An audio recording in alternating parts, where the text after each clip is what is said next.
අත්තදණ්ඩා භයං ජාතං ජනං පස්සත මේධගං සංවේගං කිත්ත ඉස්සාමි යථා සංවිජිතං මයා දඬුවම් ලද විට තමන්ට බිය හටගන්නේ හැම විට එහෙත් රණ්ඩු කරන යස බලව් බාල ජනයා දෙස මේ ගැන මසිතේ හටගත් සංවේගය ගැන ඔබ හට කියා සිටින්නෙමි දැන් මම පන්දමානං පජං දිස්වා මච්චේ අපෝදකී යථා අඤ්ඤමඤ්ඤේහි ව්‍යාරුද්ධේ දිස්වාමං භයමාවිසි ඊතා කුඩා වතුර වලක දඟලන මාළුන් රැළ ලෙස එරෙහි වෙමින් ඔවුනොවුන්ට ක්‍රෝධෙන් දඟලන අය දැක හටගති මාගේ සිත තුල සංවේගය සමග බියක්. නමෝ බුද්ධාය. අපගේ ගුරු දේවෝත්තම පින්වත් ලොකු ස්වාමීන් වහන්සේට අප හැම දිනාගේ নমස්කාරය වේවා. සාදු සාදු සාදු. ශ්‍රද්ධාවන්ත පින්තුනි, අපගේ සම්මා සම්බුදුරජාණන් වහන්සේ මනුලොව පහළ වුණේ ශාක්‍ය වංශයේ. උන්වහන්සේගේ ඥාතීන් ඊටාම මාන්නෙන් යුතුව හිටපු පිරිසක්. ඒ වගේම බුදුරජාණන් වහන්සේ ඒ තමන්ගේ ඥාතීන්ට ශාක්‍ය වංශයේ පිරිසටත් ඒ වගේම කෝලිය වංශයේ පිරිසටත් බොහෝ සෙයින් ධර්මයෙන් අනුග්‍රහ කළා. බුදුරජාණන් වහන්සේ නමක් යම් කුලයක උපදිනවා නම් ඒ පවුලට, ඒ කුලයට, ඒ වංශයට ඒක ඊටාම බරපතල වූ ලාභයක්. ඒ වගේම එය ඊටාම උපකාරයක් සසර දුකින් අත මිදීමේ ධර්මයේ ලැබීම පිණිස. ඒ නිසා බුදුරජාණන් වහන්සේ නිරන්තරයෙන් මේ තමන්ගේ ඥාති පිරිසට ධර්මයෙන් අනුග්‍රහ කළා. ඒ වගේ මේ පිරිස අතර හිටපු බොහෝ පිරිස් ධර්මය අවබෝධ කරගෙන සංසාර දුකින් නිදහස් වුණා. විශේෂයෙන් මේ මහා බෝසතාණන් වහන්සේගේ මෑණියන්, ඒ වගේම පියාණන්, සහෝදර සහෝදරියන්, ඒ වගේම ගිහි කාලේ බිරිඳ, ඒ වගේම ඒ රාහුල කුමාරයා ඇතුළු ඒ බොහෝ පිරිසක් සංසාර දුකින් සදහටම අත මිදුණා. ඒ නිසා බුදුරජාණන් වහන්සේ ඒ ඉපදිච්ච ප්‍රදේශයට, ඒ වගේම මේ තමන්ගේ මව් පාර්ශවේනුත් පිය පාර්ශවේනුත් ඥාතින් වන ඒ ඥාති පිරිසට නිරන්තර අනුග්‍රහයක් භාගතුන් වහන්සේ සිද්ධ කළා. එක්තරා අවස්ථාවක රෝහිණී නදිය සම්බන්ධ කරගෙන, රෝහිණී නදී ජලය ආරම්භ කරගෙන ශාක්‍ය කෝලිය වංශිකයන් අතර නිරන්තර යුද්ධ ඇති වුණා. බුදුරජාණන් වහන්සේ ඒ යුද්ධයේ සංසිඳවීම පිණිස ඒ රෝහිණී නදිය මතු පිටට 이르දි බලයෙන් වැඩම කරලා යමක මහා ප්‍රාතිහාර්යයත් දැක්වුවා. ඒ අවස්ථාවේදී බුදුරජාණන් වහන්සේ නොඑක ආකාරයේ දහම් කරුණු ඒ තමන්ගේ ඥාති පිරිසට ආකාශයේ වැඩ සිටමින් දේශනා කළා. ඒ විදිහට ඒ දේශනා කරද්දී තමයි දෙපාර්ශ්වයෙන්ම 250 ගානේ 500ක් පැවිදි බවට පත් වෙලා අපි පහුගිය වැඩසටහන් ගණනාවකදී ඉගෙනගත්තු සූත්‍ර දේශනාවන් ඒ 500 නම මුල් කරගෙන කපිලවස්තු මහා වනයේදී භාග්‍යතුන් වහන්සේ වදාළේ දේව සමාගමේ නිසා. ඒ අවස්ථාවේදී ඊට කලින් ඒ කියන්නේ මේ ශාක්‍ය කෝලිය පිරිස පැවිදි වීමට හේතු වුණ භාග්‍යතුන් වහන්සේගේ ධර්ම දේශනාවන් රාශියක් අපිට හමු වෙනවා බුද්ධ දේශනාවල. ඒ වගේම භාග්‍යතුන් වහන්සේ ජාතක කතා කිහිපයකුත් මේ අවස්ථාවේදී වදාලා. ඉතින් මේ දේශනා කරපු දේශනා අතර ඊටාම වැදගත් ඒ වගේම ජීවිතය ගැන ගැඹුරින් ප්‍රකාශ වෙන ඒ වගේම ජීවිතය අවබෝධ කිරීම පිණිස හික්මිය යුතු ආකාරයන් පිළිබඳව සඳහන් වෙන සූත්‍ර දේශනාවක් මේ අටක වර්ගයේ සඳහන් වෙනවා. ඒ දේශනාව තමයි අත්තදණ්ඩ සූත්‍රය. අත්තදණ්ඩ කියලා කියන්නේ ජීවිතයට ලැබෙන හිංසාව ගැන. අත්ත කියන්නේ තමන්ට. එහෙම නැත්නම් ජීවිතයට. එතකොට දණ්ඩ කියලා කියන්නේ දඬුවම, හිංසාව. එතකොට තමන්ට ලැබෙන හිංසාව ගැන. එහෙම නැත්නම් එකිනෙකා තමන්ට කොහොමද තමන්ව පීඩාවට පත් කරගන්නේ? තමන් හිංසාවට ලක් වෙන්නේ කොහොමද? අනිත් අය හිංසාවට පත් කරන්නේ කොහොමද? කියන කරුණු ඇතුළත් කරලා ජීවිත අවබෝධයේ පිණිස භාග්‍යතුන් වහන්සේ දේශනා කරපු ඒ උතුම් සම්බුද්ධ දේශනාව තමයි අත්තදණ්ඩ සූත්‍රය කියලා කියන්නේ. අපිට මේ දේශනා කිහිපෙදි ඉගෙන ගන්න ලැබෙනවා ඒ දේශනාවේ සඳහන් වන ගාථා රත්නයන්. ඉතින් ඔබ මේ ධර්මය මනාකොට අහලා තමන්ගේ ජීවිතයට මේ ධර්මය ගලපා ගත්තොත් ඔබට හිංසාවක් නැතුව තමන්ට තමන් රැකවරණේ සලසාගෙන තමන්ගේ ජීවිතයට උපකාර සලසාගෙන ධර්මානුකූල වූ හැසිරීමකින් තමන්ටත් අනුන්ටත් යහපත සිද්ධ කරමින් ජීවිතය අවබෝධ කරගන්න අවස්ථාව ලැබෙනවා මේ දහම් කරුණු වලින්. බුදුරජාණන් වහන්සේ වදාරනවා අත්තදණ්ඩා භයං ජාතං, තමන්ව හිංසාවට පත් කර ගැනීම. එහෙම නැත්නම් තමන්ට දඬුවමක් ලැබුණාම ඒකෙන් උපදිනවා භයක්.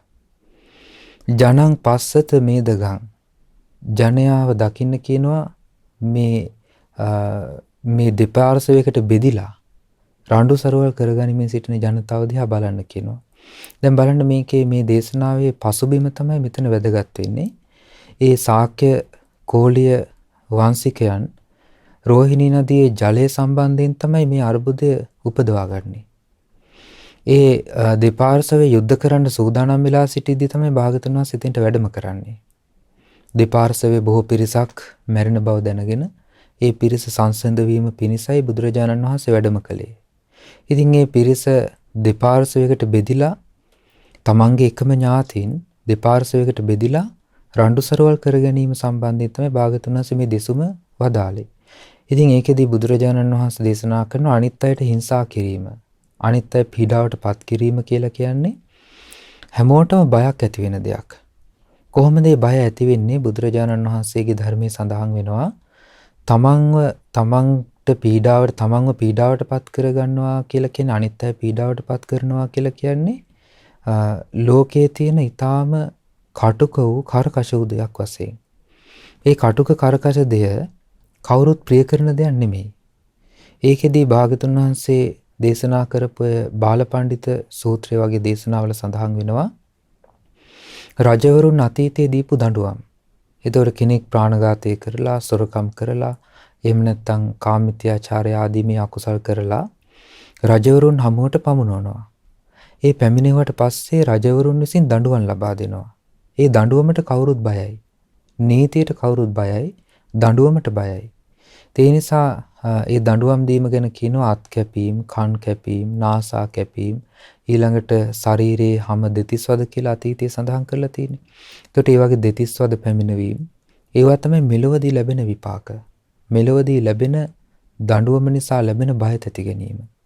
ඊළඟට තමන්වත් අනුන්වත් හිංසාවට ලක් කිරීම නිසා තමන්ට ලැබෙන පීඩාව වශයෙන් බුදුරජාණන් වහන්සේ වදාලා ඒ රජවරුන් නීතියෙන් ලබා දෙන දඬුවම්. ඒවාට පුද්ගලයා බයයි. ඒවාට පුද්ගලයා අකමැතියි. ඒ වගේම තියෙනවා පරලොවදී ලැබෙන දඬුවම්. ඒකෙදී දේවදූත සූත්‍රය, බාලපඬිත් සූත්‍රය වගේ දේශනාවලදී භාගතුන් වහන්සේ පෙන්වලා දෙනවා නිරේදී තියෙන දුක් විපාක.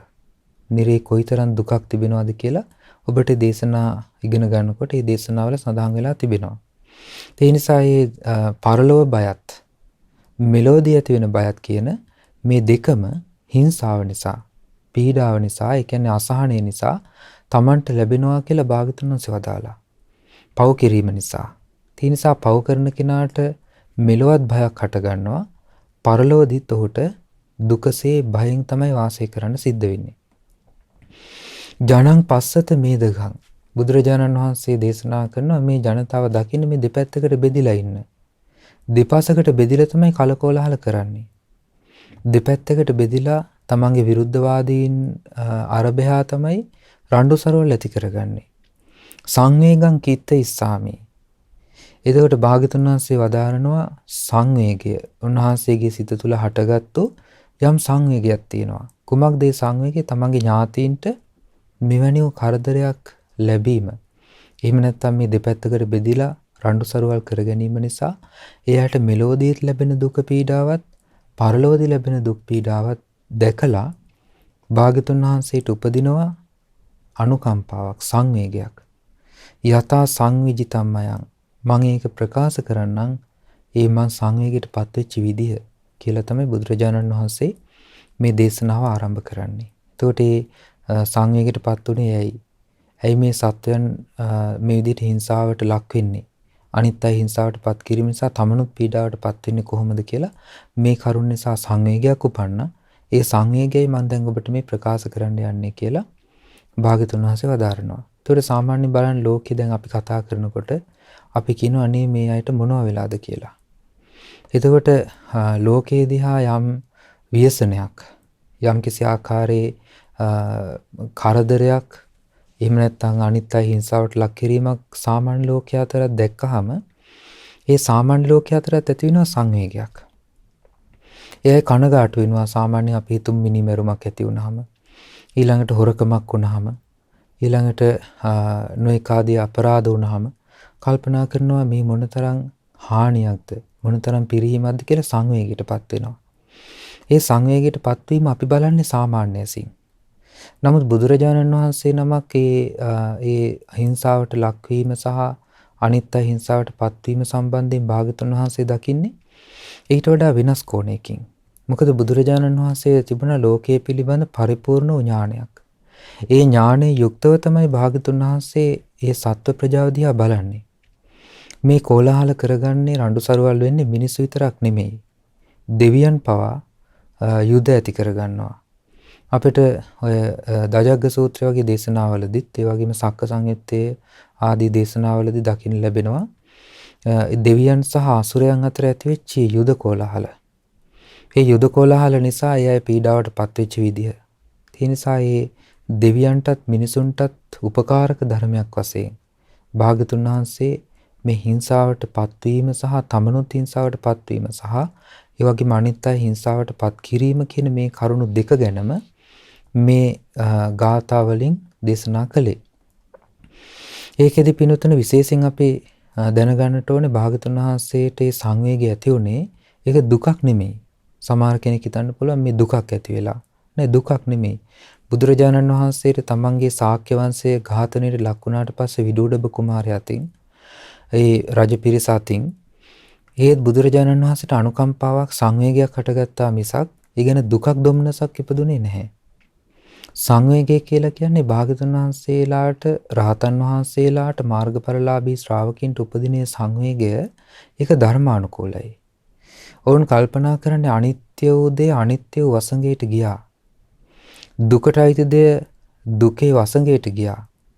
අනාත්ම දේ අනාත්ම ධර්මතාවයේ වසඟයට ගියා කියන මෙන්න මේ කරුණ තුන මුල් කරගෙන තමයි ලෝකයේ දෙස ඒ ධර්ම අවබෝධ කරපු ශ්‍රාවකින් ඒ වගේම බුදුරජාණන් වහන්සේලා රහතන් වහන්සේලා ලෝකය ගැන හිතන්නේ කල්පනා කරන්නේ. ඒ නිසා මේ සංවේගය ඇති වෙච්ච විදිහ භාග්‍යවතුන් වහන්සේ දේශනා කරනවා පන්දමානං පජං දිස්වා පන්දමානං පන්ද කියලා කියන්නේ වැළපෙනවා. එහෙම නැත්නම් ගැහෙනවා පීඩාවටපත් වෙනවා. එතකොට ඒකෙදි භාග්‍යවතුන් වහන්සේ උපමාවක් දේශනා කරන ඒ සැලීම එහෙම නැත්නම් ඒ පීඩාව ඒ අසරණ බව මොන වගේද? මච්චේ අප්පෝදකේ යතා හරියට මාළුවෙක් වතුර නැතුව ඉන්නකොට යම්සේ බය වෙනවද තැති ගන්නවද පීඩාවටපත් වෙනවද ගැහෙනවද අන්න ඒ වගේ. දැන් බලන්න හිතලා දැන් මාළුවෙක් වතුරෙන් ගොඩට දැම්මට පස්සේ මාළුවා ගැහි ගැහි ඉන්නවා තමයි මරණයටපත් වෙනකන්. එතකොට මැරෙනකන් මේ සතා ගැහෙනවා. අන්න ඒ වගේ තමයි මේ සත්වයා තමන්ගේ ජීවිතයේ හිංසාව පීඩාව නිසා හැම වෙලාවකම තැති ගැනීමකින් බයකින් තමයි වාසය කරන්නේ. සැලීමකින් වාසය කරන්නේ. ඒ සැලීමෙන් වාසය කරනකොට ඔහුට කිසිම ආකාරයේ සහනයක් සංසිඳීමක් ජීවිතය තුළ උපදින්නේ නැහැ.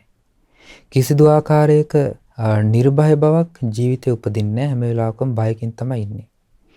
වතුර හිඳීගෙන යන මඩවලක ඉන්න මාළුවන් තමන් ඒක සඳහන් වෙනවා මේ විස්තර කිරීම වල ඒ සතා හැම වෙලාවකම බයෙන් ඉන්නවා. එක්ක සතෙක් වෙලා තමන් දැහැගෙන යයිද? ඊළඟට තමන්ට හුස්ම ගන්න ජලය කොයි වෙලාවෙ ලැබෙයිද? ඊළඟට තමන්ට රැකවරණයක් නැහැ, හැංගෙන්න තැනක් නැහැ. ඒ නිසා කොයි අවස්ථාවක සතෙකුගේ ගුදුරක් බවට පත්වෙද කියලා ඒ සැඟවීමට තැනක් සොයමින්, ජලය සොයමින්, ඊළඟට හුස්ම ගැනීම පිණිස ඒ උමනා කරන වාතාශ්‍රය සොයමින් තමයි මේ සතා සිටින්නේ. ඒ වගේ පීඩාවටපත් වෙච්ච ජනයා අස්වැසිල්ලක් සොයනවා නොඑක් දේවල් වලින්. මිනිසුන් පීඩාවටපත් වෙනකොට කාම අරමුණු ඔස්සේම රැකවරණයක් හොයනවා. කාම අරමුණු වලින්ම රැකවරණයක් සෙවීමට කල්පනා කරනවා. කාම අරමුණුම සොයමින් ඒවෙන් සංසිඳීමට කල්පනා කරනවා. නමුත් ඔවුන්ට ඒ රැකවරණයේ සංසිඳීම ලැබෙන්නේ නැහැ. හේතුව තමයි කාම අරමුණු නිසා නැවතත් ඇතිවෙන්නේ දුකක්. නැවතත් ඇතිවෙන්නේ දුම්නසක්. ඒ නිසා ඒ නොඑක ආකාරයේ තැවිලි දුක් පීඩා වලින් අතමිදීමේ කල්පනාවෙන් කාම අරමුණු සොයාගෙන යාම. ඒ කියන්නේ කො චිත්‍රපට බලන්න යනවා, එහෙම නැත්නම් ලස්සන තැන් හොයාගෙන යනවා බලන්න. එතකොට මේ වගේ නොයෙක් දේවල් අර කාම අරමුණු කාම නිස්ෘත අරමුණු වලින් රැකවරණයක් සොයනවා. ඊළඟට බුදුරජාණන් වහන්සේගේ ධර්මයේ සඳහන් වෙනවා භාගතුන් වහන්සේලා කෙලෙස් සහිත දෙයකින්, ඒ කියන්නේ කෙලෙස් උපදවන දෙයකින් රැකවරණයක් හොයන්නේ නැහැ කියලා. සාමාන්‍ය ලෝකයා රැකවරණයක් හොයන්නේ, තමන්ට පිහිටක් හොයන්නේ, පිළිසරණක් හොයන්නේ කෙලෙස් උපදින දෙයකින්. කෙලෙස් උපදින්න උවමනා කරන දෙයකින් තමයි රැකවරණයක් හොයන්නේ. ඒ නිසා සාමාන්‍ය ලෝකයේ මිනිස්සයයි ධර්ම අවබෝධ කරන ශ්‍රාවකයා අතර තිබෙන වෙනස ඒකයි. සාමාන්‍ය ලෝකයේ මිනිසුන් හැම වෙලාවකම කම්පණයටපත් වෙලා සැලෙමින් පීඩාවටපත් වෙලා සිටිනවා. ඒ මොකද තමන්ගේ ජීවිත යථාර්ථයක් සොයලා සැනසෙල්ලක් හොයාගන්න ඕන් දන්නේ නැති නිසා. ඔවුන් කල්පනා කරන්නේ රැකවරණය කියලා රැකවරණයක් නොලැබෙන දෙයක් ගැනමයි හිතන්නේ. රැකවරණයක් ආරක්ෂාවක් නොලැබෙන දෙයකින්ම රැකවරණයක් ලබන්න කල්පනාවෙන් මේ දේවල් සේවනය කරනකොට, ඇසුරු කරනකොට, ඒවා පුරුදු කරනකොට ඔවුන්ගේ ජීවිතේට නැවතත් ලැබෙන දුකක් දුම්නසක්මයි. සමහර ලාවට කෙනෙක් ප්‍රශ්න අමතක කරන්න කියලා හිතාගෙන බොනවා. ඊළඟට ප්‍රශ්න අමතක කරන්න කියලා හිතාගෙන සල්ලාලකම යනවා. එතකොට මේ දේවල් එක්ක ඇති වෙන්නේ නැවත නැවතත් මෙලොවටත් බයක් ඇති ගැනීමක්, පරලොවටත් දුක් විපාක ලබා දෙන කර්මයක්. ඒ නිසා බුදුරජාණන් වහන්සේලා රැකවරණයක් සෙවීම සම්බන්ධයෙන් ඒවා ඒ කියන්නේ අකුසල් අරමුණු කරගෙන රැකවරණයක් සෙවීම භාගතුන් වහන්සේලා ප්‍රතික්ෂේප කරනවා. ධර්ම අවබෝධ කරන ශ්‍රාවකයන් එය අනුගමනය කරන්නේ නැහැ.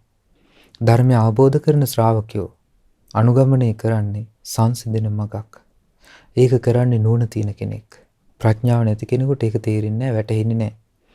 ඒ නිසා වූ මෙලොවටත් ආයිමත් දුකටපත් වෙන දෙයක් එකතු කරගෙන, පරලෝකදී දුකටපත් වෙන දෙයක් එකතු කරගෙන පීඩාවටපත් වෙලා කලුරේ කරනවා.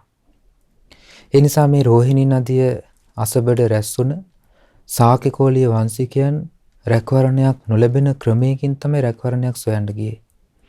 ඒ වගේම බයක් ඇති ගැනීමක් හටගන්න දෙයකින්මයි බය ඇති ගැනීම රහිත බවක් සොයන්න ගියේ.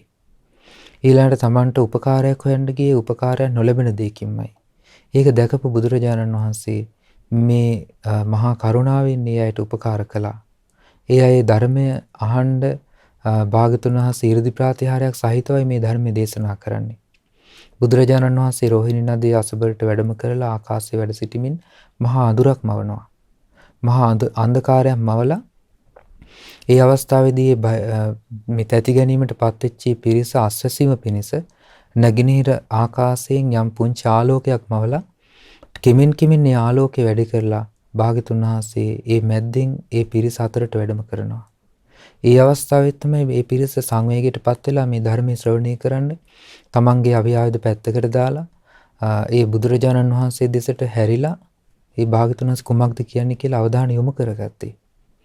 ඒ නිසා මේ බුදුරජාණන් වහන්සේ දේශනා කරන මේ සත්වයන් ඒ කලකෝලහලට ගිහිල්ලා ඊළඟ රණ්ඩු සරවල් වලට ගිහිල්ලා ඒ පීඩාවටපත් වෙලා මෙලොවත් පරලොවත් ව්‍යසනයටපත් වෙන විදිහ අඤ්ඤමඤ්ඤෙහි ව්‍යාරුද්ධේ එකිනෙකා කෙරෙහි විරුද්ධ බවටපත් වෙනවා. ඒක තමයි කෝලාහලවල මුල. එකිනෙකා අතරත විරුද්ධ බවක්. එතකොට එක්කෙනෙක් ජලය ගන්නවට අකමැති. ඒ නිසා අනිත් පිරිස ඒකට විරුද්ධයි. ඒ පිරිස ජලය ලැබෙනවට අනිත් පිරිස විරුද්ධයි. ඒ නිසා තමයි රණ්ඩු සරවල ඇති උනේ එතන. ඒ වගේ තමයි සාමාන්‍ය ලෝකේ තමන්ට ප්‍රශංසාවක්, තමන්ට ලැබෙන ලාභයක් අහිමි වීම සම්බන්ධයෙන්, තව කෙනෙකුට ලැබෙන ලාභයක් සම්බන්ධයෙන් විරුද්ධ භාවයක් ලෝකේ තියෙනවා. ඒ වගේම ප්‍රශංසාව ලැබීම නොලැබීම ගැනත් විරුද්ධ භාවයක් තියෙනවා. ඒතකොට මේවා නිසා රණ්ඩු සරවල් කලකෝලහල ඇති වෙනවා. ඒ වගේම දිස්වාමං භය මාවිසි බුදුරජාණන් වහන්සේ වදාරනවා හටගති මාගේ සිත තුළ සංවේගයේ සමග බයක්. එතකොට උන්වහන්සේට බය කියන දේ කියන එක නැහැ. බය දුරු කරලා තියෙන්නේ. එතන මෙතන බය කියලා කියන්නේ මේ සත්ව ප්‍රජාව පිළිබඳ ඇති වෙන සංවේගය ප්‍රකාශ කිරීමටයි භාග්‍යවතුන් වහන්සේ වචනේ පාවිච්චි කරන්නේ. මේ ලෝක විවහාරයේ භාග්‍යවතුන් වහන්සේ ඉක්මව යන්නේ නැහැ. භාග්‍යවතුන් වහන්සේ ලෝක විවහාරයේ තුල කතාබස් කරනවා. ඒ නිසා තමයි මේ පිරිසට ඒක තේරුනේ. මේ පිරිසට තේරුණා මේ භාග්‍යවතුන් වහන්සේ අපේ ශ්‍රේෂ්ඨ ඥාතිය මේ සංවේගයටපත් වෙලා සිටින්නේ අපි මේ යුද කිරීමට සූදානම් වෙච්ච නිසා කියලා. ඒ පිරිස ඊළඟට ඒ තමන්ගේ අතේ තිබිච්ච අවියායද පැත්තකට දාලා ඒ ධර්මය අහන්න සූදානම් වුණා. ඊළඟ ගාථාවලින් අපිට මේ දහම් කරුණු සඳහන් වෙනවා.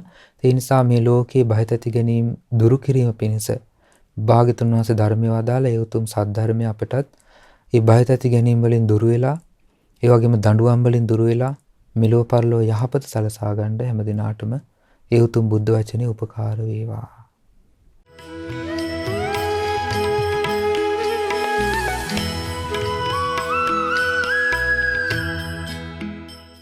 අද දවසේදී මේ උතුම් සදහම් වැඩසටහන සඳහා දායකත්වයේ සපයන්නේ එංගලන්තයේ පදිංචි කල්යාණි වික්‍රමාරච්චි මහත්මිය විසින් අද දිනට යෙදෙන ජන්මදිනය මුල් කරගෙනයි. රැස් කරගත්තු සියලු පුණ්‍ය ධර්මයන් සියලු දෙවියෝ අනුමෝදන් වෙත්වා. දෙවියන්ගේ ධාර්මික රැකවරණයේ ආශිර්වාදය හැම දිනාටම සැලසෙත්වා. සියලු දෙවියෝ උතුම් ධර්ම අවබෝධයෙන් සැනසෙත්වා. ඒ වගේම කල්යාණ මිත්‍ර ගුරු දේවෝත්තම පින්වත් ලොකු ස්වාමීන් වහන්සේට මේ සියලු පින් අනුමෝදන් වෙත්වා. නිදුක් වේවා, නිරෝගී වේවා, සුවපත් වේවා, චිරජීවනයේ ලබත්වා. උතුම් ධර්මාවබෝධයේ පිණිස මේ සියලු පින් උපකාර වේවා. මේ පරලෝකීය දෙමව්පියන් ඇතුළු ඒ සියලුම ඥාතීන්ට ඒ කල්යාණ වික්‍රමාරච්චි මහත්මිය නමින් මියගිය සියලු ඥාතීන්ට මේ පින් අනුමෝදන් වෙත්වා. එයගේ පරලෝක ජීවිත සැපවත් වේවා, සුවපත් වේවා, සංසාර දුකින් අත මිදෙත්වා. ඒෂාන් පුතුණුවන්ටත් ඒ වගේම ඒ එංගලන්තයේ මහමෙවුනා භාවනාසුපේ වැඩ සිටි අසනීපයෙන් පසුව නිරාශා මෑණියන් වහන්සේටත් ඒ වගේම මේ පවුලේ සහෝදරයන් ඒ වගේම නිමලා අම්මා ඇතුළු හැම දිනාටමත් කල්යාණ වික්‍රමාරච්චි මහත්මියටත් ඒ පවුලේ සියලු දෙනාටත් මේ පින් අනුමෝදන් වෙත්වා. නිදුක් වේවා, නිරෝගී වේවා, සුවපත් වේවා, කායික මානසික සැප සැහැල්ලුව සැලසේවා. උතුම් ධර්මාවබෝධයේ පිණිස මේ සියලු පින් උපකාර වේවා.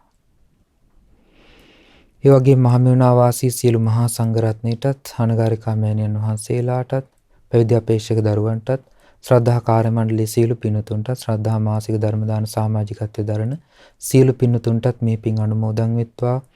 හැම දිනම නිදුක් වේවා, නිරෝගී වේවා, සුවපත් වේවා, උතුම් ධර්මාවබෝධයම සැලසෙත්වා. හැම දිනාටම තෙරුවන් සරණයි. නමෝ බුද්ධාය. මෙවැනි වටිනා ධර්ම දේශනා ශ්‍රවණය කිරීමට ශ්‍රද්ධා ඩේලි YouTube චැනලය සබස්ක්‍රයිබ් කරන්න.